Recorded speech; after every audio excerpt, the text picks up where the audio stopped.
নমস্কার। আজ সামান্য থেকে অসামান্যতে সুপুরি পাতা যে ঝরে পড়ে তার বৃন্ত দিয়ে কোস্টার বানাবো। আমি বৃন্তটা গোল করে কেটে নিয়েছি, ওপরে একটা পাতলা আবরণ থাকে সেটাকে তুলে নিয়েছি, তাহলে এরকম সাদা ভেতরটা বেরিয়ে যাবে। এটা ভেতরের দিক আর এটা বাইরের দিক। সেখানে আমি একটা ছবি এঁকে নিয়েছি। এবার আমি এই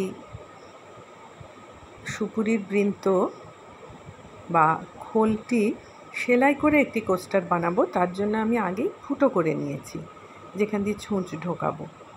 আমি একটি সবুজ রঙের শেডেড সবুজের সুতো নিয়েছি এবং পুরো লাচিটাই নিয়েছি, ভাগ করে নিইনি, বেশ পুরোভাবে দেখা যাবে সেই জন্য।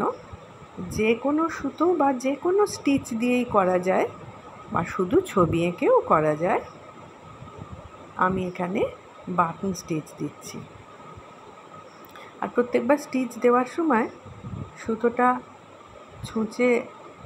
ছুঁচটা ঢুকিয়ে যখন সুতোটা টানছি তখন আগেরটার গোড়া দুটো আঙুল দিয়ে কিন্তু এরকম করে চেপে রাখছি।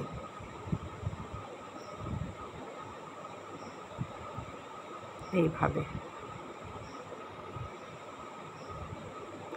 সুপুরির খোল তো ওয়াশেবল, বা সুপুরির বৃন্তটি ওয়াশেবল, এটা নষ্ট হয় না জল পড়লে।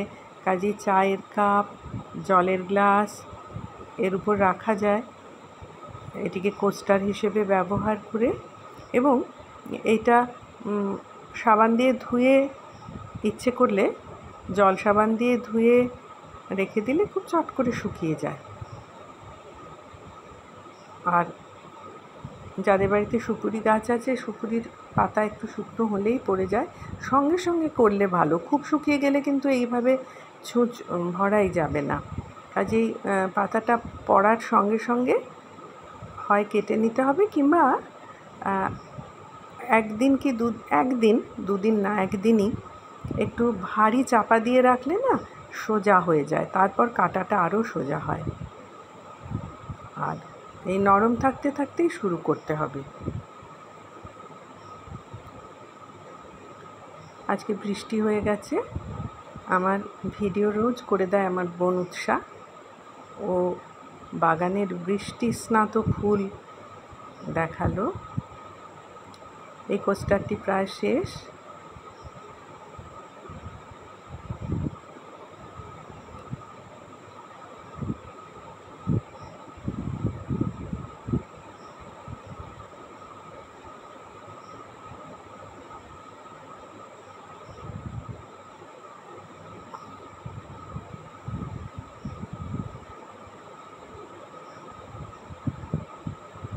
নিচেও আরেকবার গিঁট দিয়ে দিচ্ছি যাতে খুলে না যায়।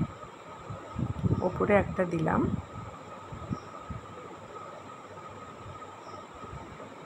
এই ফুলটির নাম কপসিয়া, টগর ফুলের মতোই কিন্তু গোলাপি। এইটি হলো মস ভারবেনা।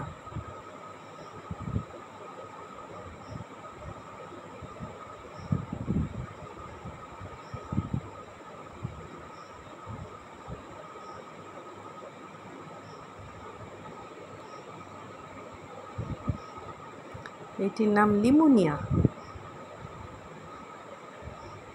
ওই কোস্টারটি শেষ, আরেকটা শুরু করলাম। এটা কমলা শেডের সুতো নিয়েছি।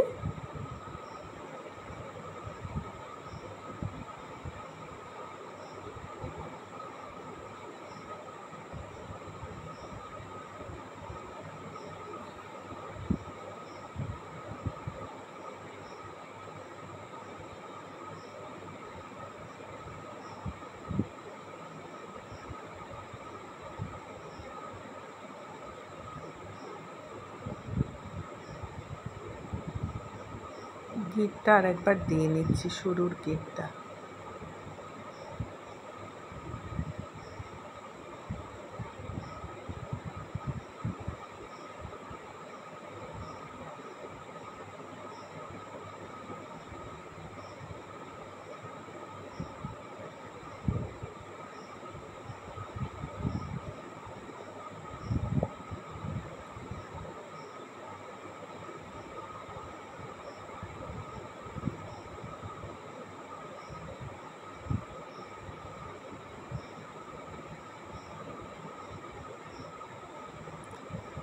সুতোটা একটু জোরে টেনে ফেললেই না, সুপুরি পাতা খুব নরম তো, সুপুরির বৃন্তটা, সুতোটা একটু জোরে টানলেই ছিঁড়ে বেরিয়ে যাবে। সেই জন্য একটু সাবধানে করতে হবে। এই ফুলটির নাম চিত্রক, ওই হালকা নীল ফুলটি।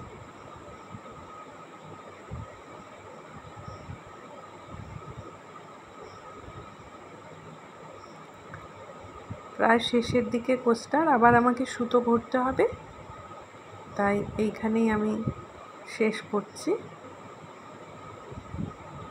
আবার মনে করিয়ে দিই, সুতোটা টানার সময় কিন্তু সাবধানে, না হলে কিন্তু ছিঁড়ে বেরিয়ে যাবে। এই যে আমার এক জায়গায় বেরিয়ে গেল এরকম, আমি আবার পাশে, এই যে এইখানটা পুরোটা ছিঁড়ে বেরিয়ে গেল।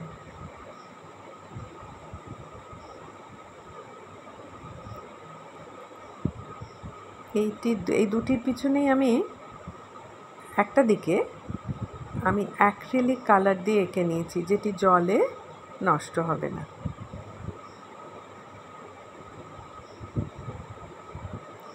আজ তাহলে এই পর্যন্ত।